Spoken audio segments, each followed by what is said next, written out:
PPT PowerPoint எப்படி மொபைல்ல create பண்ணலாம்னு சொல்லி ஆல்ரெடி பார்த்தா நம்ம ஒரு வீடியோ போட்டுருப்போம். அந்த வீடியோல பார்த்தா மைக்ரோசாஃப்ட் PowerPointங்கிற இந்த ஆப்பை யூஸ் பண்ணி எப்படி கிரியேட் பண்ணலாம்னு சொல்லியிருப்பேன். அந்த வீடியோ கீழே பார்த்தா நிறைய பேர் பார்த்தா கமெண்ட் பண்ணிருந்தீங்க, ப்ரோ இந்த ஆப் வந்து எனக்கு ஒரு கால் உண்டு. இந்த வீடியோல இந்த மைக்ரோசாஃப்ட் PowerPointங்கிற இந்த ஆப்பை யூஸ் பண்ணாம எப்படி மொபைல்ல PPT கிரியேட் பண்ணாதான் பார்க்க போறோம். வீடியோ ஸ்டார்ட் பண்ணதுக்கு முன்னாடி சப்ஸ்கிரைப் பண்ணல அப்படின்னா சப்ஸ்கிரைப் பண்ணிக்கோங்க. பக்கத்துல இருக்க பெல் ஐகானை கிளிக் பண்ணிக்கோங்க. இன்ஸ்டாகிராம்ல ஃபாலோ பண்ணல அப்படின்னா இதை இன்ஸ்டாகிராம் ஐடி ஃபாலோ பண்ணிக்கோங்க. இந்த வீடியோக்குள்ள போகலாம். கூகுள் ஸ்லைட்ஸ்ங்கிற இந்த ஆப் உங்க மொபைல் இன்ஸ்டால் பண்ணிக்கோங்க. இந்த ஆப் வந்து பிளே ஸ்டோர்ல அவைலபிளா இருக்கு. பிளே ஸ்டோர் போய் கூகுள் ஸ்லைட்ஸ் சர்ச் பண்ணாவே இந்த ஆப் வந்துடும். இன்ஸ்டால் பண்ணிக்கோங்க. லிங்க் வேணும் அப்படின்னா இன்ஸ்டாகிராம்ல டிஎம் பண்ணுங்க, இன்ஸ்டாகிராம்ல சென்ட் பண்றேன். ஆப் ஓப்பனா ஆப்போட இன்டர்ஃபேஸ் பார்க்க இப்படிதான் இருக்கும். ஆப்ல பார்த்தா லாகின் பண்ற மாதிரி இருக்கும். உங்க ஃபோன் நம்பரோ இல்ல ஜிமெயில் கொடுத்தோ லாகின் பண்ணி ஓப்பன் பண்ணிக்கோங்க. ஆப் ஓப்பன் பண்ணா கீழே பார்த்தா ஒரு ப்ளஸ் ஐக்கான் இருக்கும், அதை கிளிக் பண்ணிக்கோங்க. அது கிளிக் பண்ணிங்கன்னா மொத்தமாக 2 ஆப்ஷன் கேட்கும். சூஸ் டெம்ப்ளேட், நியூ ப்ரெசன்டேஷன் கேட்கும். சூஸ் டெம்ப்ளேட்டை கிளிக் பண்ணிங்கன்னா இதில் டிஃபால்ட்டாக நிறைய டெம்ப்ளேட்லாம் கொடுத்துருப்பாங்க. அதை வச்சு நீங்கள் PPT கிரியேட் பண்ணணும் அப்படின்னா கிரியேட் பண்ணிக்கலாம். நான் பார்த்தீங்கன்னா புதுசாக தான் கிரியேட் பண்ண போகிறேன். அதனால் நியூ ப்ரெசன்டேஷன் கிளிக் பண்ணிக்கிறேன். கிளிக் பண்ணிங்கன்னா இன்டர்ஃபேஸ் பார்க்க இப்படி தான் இருக்கும். நான் ஃபஸ்ட் இந்த ஒரு ஸ்லைடை வச்சு எப்படிலாம் எடிட் பண்ணலாம்னு சொல்லிடுறேன். அதை பார்த்து நீங்கள் மற்ற ஸ்லைட்ஸ் எடிட் பண்ணிக்கலாம். இந்த ஒரு ஸ்லைட்ஸில் எப்படி டெக்ஸ்ட்டை ஆட் பண்ணுறது, அதை எப்படி கலரிங் கொடுக்குறது, ஃபாண்ட்ஸ் எப்படி சேஞ்ச் பண்ணுறது, அது இமேஜஸ் எப்படி ஆட் பண்ணுறது, இது மாதிரி பார்த்தா எல்லாத்தையும் இந்த ஒரு ஸ்டைலில் எக்ஸ்பிளைன் பண்ணுறேன். அதை வச்சு நீங்கள் மற்ற ஸ்லைட்ஸையும் எடிட் பண்ணிக்கலாம்.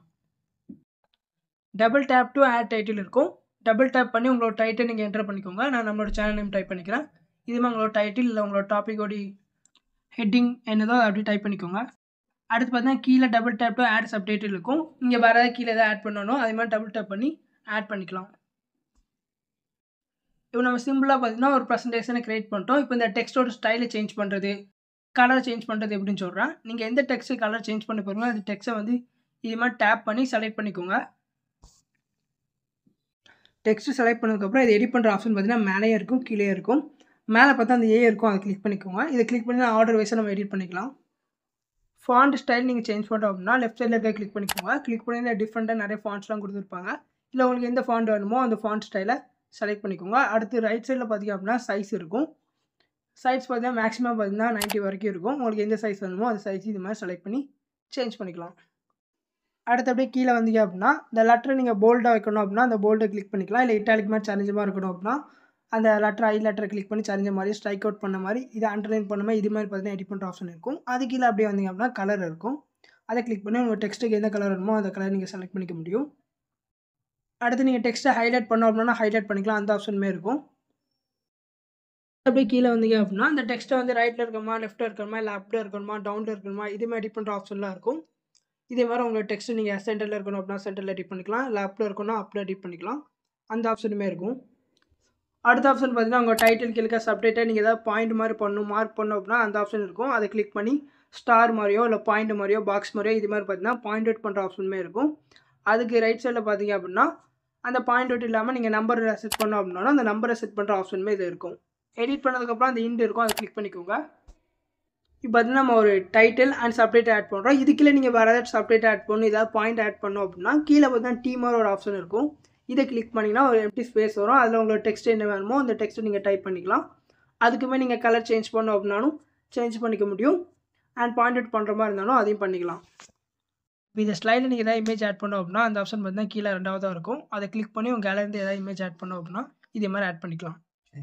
இதே ஸ்லைடில் நீங்கள் ஏதாவது ஷேப்ஸ் ஆட் பண்ணணும், சர்க்கிள் ஸ்கொயர் இது மாதிரி ஷேப் ஆட் பண்ணோம் அப்படின்னா அது 3வதாக இருக்கும். அதை கிளிக் பண்ணி ஷேப் ஆரோஸ் இது மாதிரி எதாவது ஆட் பண்ணோம் அப்படின்னாலும் ஆட் பண்ணிக்கலாம். 4வதாக பார்த்தீங்கன்னா லைன்னு ஒரு ஆப்ஷன் இருக்கும். அதை கிளிக் பண்ணி நீங்கள் ஏதாவது லைன் ஆட் பண்ணோம் அப்படின்னா லைன் ஆட் பண்ணிக்கலாம். அது ஆரோ மாதிரி பெண்ட் ஆகிற மாதிரி இல்லை கிராஃப் மாதிரி எடிட் பண்ணணும் அந்த லைன் எடிட் பண்ணிக்கலாம். 5வது நீங்கள் ஏதாவது ரோ காலம் ஆட் பண்ணோம் அப்படின்னா 5வது இந்த ஆப்ஷனை கிளிக் பண்ணி எத்தனை ரோ வேணும் எத்தனை காலம் வேணும் செலக்ட் பண்ணி இதுமாதிரி ஆட் பண்ணிக்கலாம். இப்போ நான் சொல்கிறதுல உங்களுக்கு தேவைன்னா ஆட் பண்ணிக்கோங்க. 6வது இருக்க ஆப்ஷனை கிளிக் பண்ணி இப்போ நீங்கள் எடிட் பண்ணுங்க அந்த ஸ்லைடோட லேஅவுட் சேஞ்ச் பண்ணோம் அப்படின்னா இதில் இருக்க ஆப்ஷன் மூலமாக சேஞ்ச் பண்ணிக்கலாம். மேலே பார்த்தீங்கன்னா 2 ஆரோ இருக்கும் லெஃப்ட் ரைட். இந்த ஆரோ எதுக்கு அப்படின்னா நீங்கள் ஸ்லைடில் ஏதாவது தெரியாமல் டெக்ஸ்ட் ஏதாவது ஆட் பண்ணிட்டீங்க அப்படின்னா இந்த டெக்ஸ்ட்டை அன்னோன் பண்ணோம் அப்படின்னா லெஃப்ட் சைடில் இருக்க ஆரோ கிளிக் பண்ணி அன்னோன் பண்ணிக்கலாம். மறுபடியும் அதே டெக்ஸ்ட்டை வர வைக்கணும் அப்படின்னா ரைட் சைடில் இருக்க ஆரோ கிளிக் பண்ணி வர வச்சுக்கலாம். அதுக்கு பார்த்தீங்கன்னா இந்த ஆப்ஷன் இருக்குது. இப்போ பார்த்தீங்கன்னா நம்ம ஒரு ஸ்லைட் எடிட் பண்ணிட்டோம். இது மாதிரி நீங்கள் எக்ஸ்ட்ரா ஏதாவது ஸ்லைட் ஆட் பண்ணோம் அப்படின்னா கீழே பார்த்தீங்கன்னா ரைட் சைடில் ஒரு பாக்ஸ் மாதிரி இருக்கும். அதை கிளிக் பண்ணி எக்ஸ்ட்ரா நீங்கள் ஸ்லைட்ஸ் ஆட் பண்ணிக்கலாம். அந்த ஸ்லைடும் பார்த்தீங்கன்னா நம்ம கஸ்டமைஸ் பண்ணி கூட ஆட் பண்ணிக்கலாம். டைட்டில் பாயிண்ட் ஆட் பண்ணுற மாதிரி இது மாதிரி தான் கஸ்டமைஸாக கொடுத்துருப்பாங்க. உங்களுக்கு எது வேணுமோ அதை கிளிக் பண்ணி ஆட் பண்ணிக்கலாம். ஃபைனலாக நீங்கள் எல்லா ஸ்லைட்ஸுமே எடிட் பண்ணி முடிச்சிட்டிங்க. அந்த ஸ்லைட்ஸோட தீம் சேஞ்ச் பண்ணோம் அப்படின்னா கீழே பார்த்தீங்கன்னா லாஸ்ட்டாக ஒரு ஆப்ஷன் இருக்கும். அதை கிளிக் பண்ணி தீம் சேஞ்ச் பண்ணிக்கலாம். தீம் சேஞ்ச் பண்ண சொல்லும் அலைன்மெண்ட்லாம் பார்த்தீங்கன்னா சேஞ்ச் ஆகிருக்கும். நீங்கள் ஆட் பண்ண டெக்ஸ்ட் மேனேஜ் அப்படின்னா கீழே சைடில் அது மாதிரி பார்த்தீங்கன்னா சேஞ்ச் ஆகிருக்கும். அதை மட்டும் நீங்கள் எடிட் பண்ணுற மாதிரி இருக்கும். இப்போ நம்ம எடிட் பண்ண இந்த பிபிடி ப்ரெசன்டேஷன் நீங்கள் சேவ் பண்ணுறதுக்கு மேலே பார்த்தீங்கன்னா 3 டாட் இருக்கும். அதை கிளிக் பண்ணிக்கோங்க. அதை கிளிக் பண்ணிங்கன்னா 6வது பார்த்தீங்கன்னா சேவ் அண்ட் எக்ஸ்போர்ட் இருக்கும். இதை கிளிக் பண்ணிக்கோங்க. இதை கிளிக் பண்ணிங்கன்னா நிறைய ஆப்ஷன் கேட்கும். இதை நீங்கள் பிபிடியாக சேவ் பண்ணணுமா, இல்லை பிடிஎஃபாக சேவ் பண்ணணுமா, டாக்குமெண்ட்டாக சேவ் பண்ணணுமான்ட்டு. இப்போ நீங்கள் பவர் பாயிண்ட்டாக சேவ் பண்ணோம் அப்படின்னா ஃபஸ்ட் இருக்க அந்த ஆப்ஷனை கிளிக் பண்ணி ஓகே கிளிக் பண்ணிங்க அப்படின்னா அது பவர் பாயிண்ட்டாக பார்த்தீங்கன்னா சேவ் ஆயிரும். இப்போ நம்ம சேவ் பண்ண இந்த பிபிடி பவர் பாயிண்ட் நீங்கள் டவுன்லோட் பண்ணோம் அப்படின்னா அப்படியே வெளியே பேக் வந்துக்கோங்க. பேக் வந்தீங்க அப்படின்னா நீங்கள் எடிட் பண்ண இந்த பவர் பாயிண்ட் இருக்கும். அது கீழே பார்த்தீங்கன்னா 3 டாட் இருக்கும். அதை கிளிக் பண்ணி உங்களோட கேலரிக்கு டவுன்லோட் பண்ணிக்கலாம். இதே மாதிரி உங்களோட பிபிடி ப்ரெசன்டேஷனை மொபைலே கிரியேட் பண்ணிக்க முடியும். இந்த ஆப்போட லிங்க் வேணும் அப்படின்னா இன்ஸ்டாகிராம்ல டிஎம் பண்ணுங்க. நான் இன்ஸ்டாகிராம்ல சென்ட் பண்றேன். இதை இன்ஸ்டாகிராம் ஐடி அப்படியே ஃபாலோ பண்ணிக்கோங்க. மேபி இந்த ஆப் உங்களுக்கு ஒர்க்கால வேற ஏதாவது அல்டர்னேட் ஆப்ஸ் லிங்க் வேணும் அப்படின்னாலும் இன்ஸ்டாகிராம்ல டிஎம் பண்ணுங்க. நாங்கள் வந்து சென்ட் பண்றோம். ஒர்க்காவதா இல்லைன்னு சொல்லி மறக்காம ட்ரை பண்ணி பார்த்தவங்க கமெண்ட் பண்ணிருங்க. இந்த வீடியோ பிடிச்சிருந்துச்சு அப்படின்னா சப்ஸ்கிரைப் பண்ணிக்கோங்க. பக்கத்துல பெல் ஐக்கானை கிளிக் பண்ணிக்கோங்க. அடுத்த வீடியோல பார்க்கலாம்.